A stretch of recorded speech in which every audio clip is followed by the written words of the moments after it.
Сәлеметсіздер ме оқушылар, бүгін біз туынды бөлімі бойынша жиынтық бағалаудың екінші нұсқасының тапсырмаларын орындаймыз. Бірінші тапсырма туындысын табу керек. Бізде берілген функция fx тең x-ның 5 дәрежесінен 5 азайту 6 түбір асты x. Бұның туындысын табу үшін f туынды тең болады. Арасында көбейту бөлу еш нәрсе тұрған жоқ, иә? Сол үшін жеке туындысын таба саламыз. x-тің 5 дәрежесінен 5-тің туындысы азайту 6 түбір асты x-тің туындысы. Мына x-тің 5 дәрежесі дегенді алымына шығарып, x-тің -5 дәрежесі деп жазып алдық. Кейін мынаның туындысы бізде 5 көбейту -5 x-тің -6 дәрежесі азайту, ал мына 6 түбір асты x-тің туындысы 6, ал бөлімінде 2 түбір асты 3 болады. Енді мына жерде 5 пен -5-ті көбейтсек -25 көбейту x-тің 6 дәрежесі азайту, мына жерде 2 мен 6-ны қысқартамыз, сонда 3 қалады, сонда 3 түбір асты x. Мына жерде қателесіп жазып жүріппін, асығып, 3 емес, мына жерде x. Енді біз x-тің -6 дәрежесін бөліміне түсіріп жаздық. Минус x-тің 6 дәрежесінен 25 минус түбір асты x-тан 3 деген туындысы осы болып шықты. Мына функцияның туындысы. Осымен бірінші есебіміз аяқталды. Келесі екінші есеп. Екінші есепте берілген функцияның бірінші бір реттік туындысын тауып алуымыз керек. Себебі бізге s пен беріліп тұр, бізге v керек, иә? Сол үшін бір рет туындысын алатын болсақ, ол v болады. Енді берілген функция бізде минус 5-тен 2 көбейтілген t-ның 5 дәрежесі қосу 8 t куб, иә? Ортасында қосу тұр, демек жеке туындысын тауып ала саламыз. Енді мынаның бірінші туындысын табатын болсақ, минус 5-тен 2 деген коэффициенттің алдына шығарып алдық та, көбейту 5 t-ның 4 дәрежесі қосу, ал мынау 3 алдына түседі, 8 көбейтіледі, сонда 24 t-ның дәрежесінен біреуді азайтамыз, сонда квадраты болады. Тең, енді мына жерде 5 пен 5 қысқарады, сонда минус 2 t-ның 4 дәрежесі қосу 24 t квадрат. Сонда мынаның бір реттік, s-тің бір реттік туындысы v болып шығады, ол бізде мынаған тең екен. Енді бізге ең үлкен және ең кіші мәндерін табыңдар деген. Қарайтын болсақ, ең кіші мәні табу үшін біз 6-ны қойып шығамыз t-ның орнына. Сонда минус 2 көбейту 6-ның 4 дәрежесі қосу 24 көбейту 6-ның квадраты тең болады. Минус 2592 қосу 864. Ол тең болады. Мынаны есептейтін болсақ, минус 1728. Бұл модуль ішінде тұр. Неге модуль ішінде тұр? Себеп бізде жылдамдық деген теріс сан шықпай, ол шығуы мүмкін емес, иә? Сондықтан жылдамдығымыз ең кіші мәнінде 1725 болады екен. Ал енді ең үлкен мәні табыңыз деген. Ең үлкен мәні табу үшін біз 12-ні қоямыз t-ның орнына. Сонда модуль ішінде минус 2 көбейту 12-ның 4 дәрежесі қосу 24 көбейту 12-ның квадраты тең болады. Модуль ішінде 2 көбейту, мына жерде 2 көбейту 12-ның 2 дәрежесін екеуінде де бар, сол үшін жақшаның сыртына шығарып алдық. 2 көбейту 12-ның квадраты жақша ішіне минус 12-ның квадраты қосу 12 қалды. Енді мына жер бізде 288 болады, ал жақшаның іші 132 болады. Екеуін бір-біріне көбейтетін болсақ, модуль ішінен 38016 деген сан шығады екен. Сонда міне, ең кіші мәні болады, ал мынау ең үлкен мәні болады екен. Осымен екінші есебіміз аяқталды. Келесі үшінші есеп. Үшінші есепте жанаманың теңдеуін жазыңыз деген, иә? Мына функцияға қатысты x0 тең 1 деген нүктедегі. Енді біз бірінші жанаманың теңдеуінің формуласын жазып алайық. Ол бізде y тең y0 қосу y0-дің туындысы x минус x0-ге тең, иә? Бірінші біз y0-ға мынаны тауып алайық, y0-ды.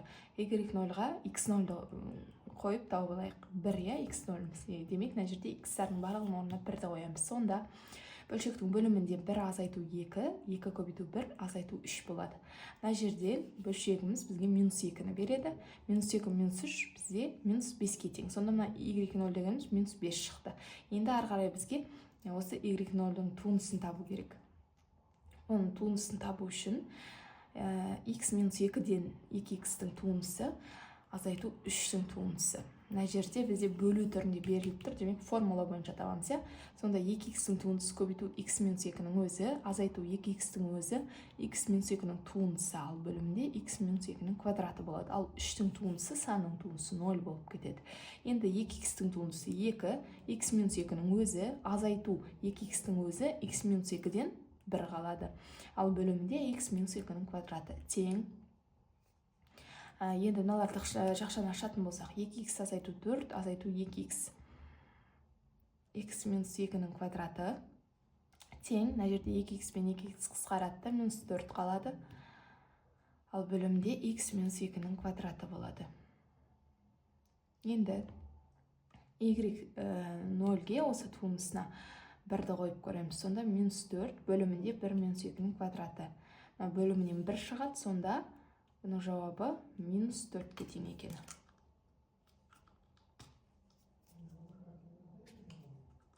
Енді формулаға апарып қоя саламыз. Y тең минус 5 қосу минус 4, ал жақша ішінде x минус 1 тең минус 5. Енді жақшаларды ашатын болсақ, минус 4х қосу 4.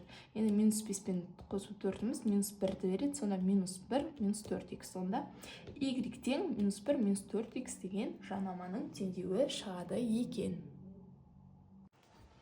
Келесі төртінші есеп. Төртінші есепте берілген функцияның туындысын тауып, одан кейін x тең пи бөлінген 6-дағы мәнін табуымыз керек.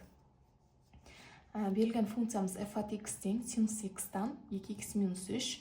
Енді f-тің туындысы тең болады. Мынау бөлшек түрінде беріліп тұр, бөлу түрінде, демек біз формуланы пайдалануымыз керек. Формула бойынша 2x минус 3-тің туындысы көбейту синус x-тің өзі, азайту 2x минус 3-тің өзі, синус x-тің туындысы. Бөлімінде синус квадрат x болады. Енді 2x минус 3-тің туындысы 2, ал синус x-тің өзі, 2x минус 3-тің өзі, ал синус x-тің туындысы косинус x болады. Ал бөлімінде синус квадрат x. Енді осы шыққан туындыға пи бөлінген 6-ны қоямыз x-ардың орнына. Енді қойып шығатын болсақ, 2 көбейту синус пи бөлінген 6 азайту, 2 көбейту пи бөлінген 6 азайту 3 косинус пи бөлінген 6. Ал бөлімде синус квадрат пи бөлінген 6 болады. Енді 2 көбейту 2-ден 1. Неге 2-ден 1 дедік? Себебі синустың пи бөлінген 6-дағы мәні 2-ден 1 екен. Азайту жақша ішінде мына жерде 2 мен 6-мыз қысқарады, сонда 3 қалады. Пи бөлінген 3 қалады. Пи бөлінген 3 азайту 3. Көбейту, енді косинустың пи бөлінген 6-дағы мәні төбірасты 3 бөлінген 2. Енді синустың пи бөлінген 6-дағы мәні 2-ден 1, ал енді бұның квадраты бар, демек квадраттаймыз. Енді есептейтін болсақ, мына жерде 2 мен 2 қысқарып кетеді. 2 мен 2 қысқарады, 1 қалады. Сосын жақшаның өзін жазып алдық. Пи бөлінген 3 азайту 2, көбейту төбірасты 3 бөлінген 2. Ал бөлімі 2-ден 1-дің квадраты 4-ден 1 болады. Енді мына 4 жоғарыға шығады, мына жаққа. Екеуіне де көбейтіледі. Енді мына 1-ге көбейтілген кезде 4, ал мынаған көбейтілген кезде 2 мен қысқарады да, 2-сі қалады. 2 төбірасты 3, жақша қалады. Толығымен пи бөлінген 3 азайту 3. Енді жақшаны ашып жазатын болсақ, мына жерде жақшаны ашатын болсақ, 4 азайту 2 төбірасты 3 көбейту пи бөлінген 3 азайту 6 төбірасты 3. Одан кейін жақшадан 2-ні шығарып тастасақ, жақша ішінде 2 азайту төбірасты 3 көбейту пи бөлінген 3 минус 3 төбірасты 3 қалады екен. Осымен 4-ші есебіміз аяқталды.